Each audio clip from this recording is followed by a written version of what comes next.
Hello, welcome to Daily Current Affair MCQ. Today is 24 October 2024. Start करते हैं अपने पहले क्वेश्चन से. So our first question is, consider the following reference with 49th Constitution Amendment. कह रहा है कि 49th Constitution Amendment जो हुआ था उसके रिगार्डिंग कौन सा स्टेटमेंट करेक्ट है वो आपको बताना है.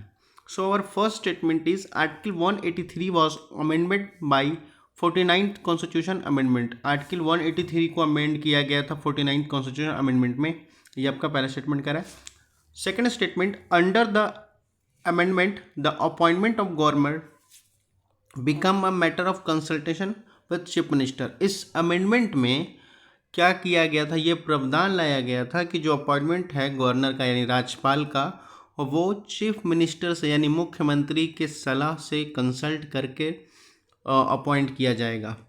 थर्ड स्टेटमेंट आपका कहता है the 49th amendment act was pass to address the issue raising from the federal structure to govern only.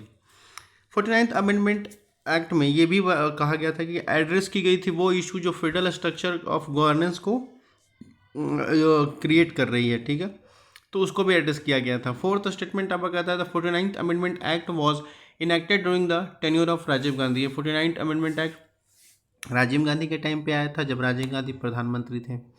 तो which of the following statement is correct वो आपको बताना है. उसके रिगार्डिंग कौन सा ऑप्शन होगा आपको बताना है.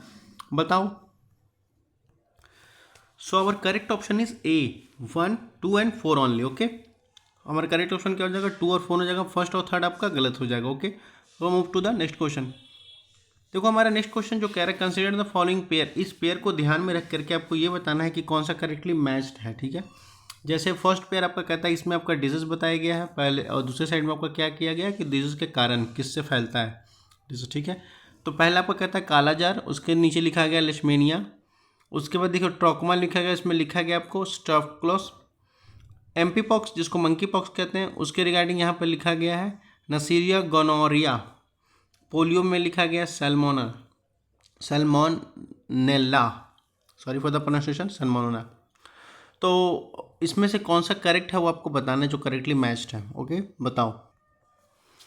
सो हमारा करेक्ट ऑप्शन हो जाएगा ए ओनली. ठीक है, इसके रिगार्डिंग से केवल एक पेयर सही है, वो आपका फर्स्ट पेयर सही है. ठीक है, कालाजार. ठीक है, बाकी आपके सारे के सारे रॉन्ग हैं. Okay, so move to the next question.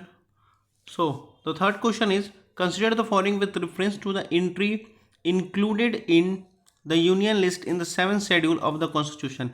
7th schedule of जो कॉन्स्टिट्यूशन था, कॉन्स्टिट्यूशन का आपका 7th शेड्यूल, उसमें कौन कौन सी एंट्री इंक्लूड की गई थी वो आपको बताना है.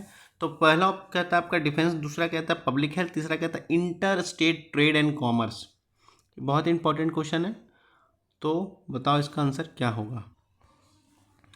देन इसका करेक्ट आंसर हो जाएगा आपका B only 2. First and third आपका हो जाएगा यूनियन लिस्ट में से 7th शेड्यूल में आपको इंक्लूड किया गया था डिफेंस और इंटर स्टेट ट्रेड कॉमर्स को लेकर के. Okay, now move to the fourth question. This is the last question of this session. Consider the following with reference to the district council of Manipur.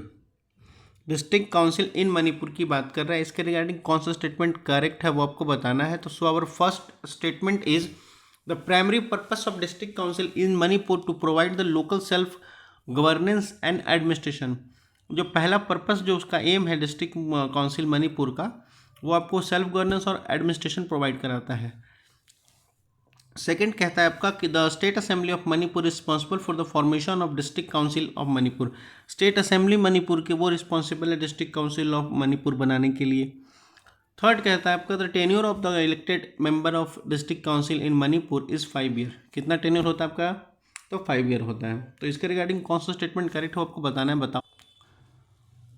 देखो इसके regarding आपका correct statement C हो जाएगा. ठीक है, यानी आपका सारे के सारे स्टेटमेंट करेक्ट है. ठीक है, रिसेंटली ये न्यूज़ में था, वहाँ बनाया गया district council in Manipur. Okay, so that's all for the today session. आपको कोई क्वेश्चन या कोई क्वेरी हो तो feel free to ask in comment section. बाकी पढ़ते लिखते रहिए. धन्यवाद.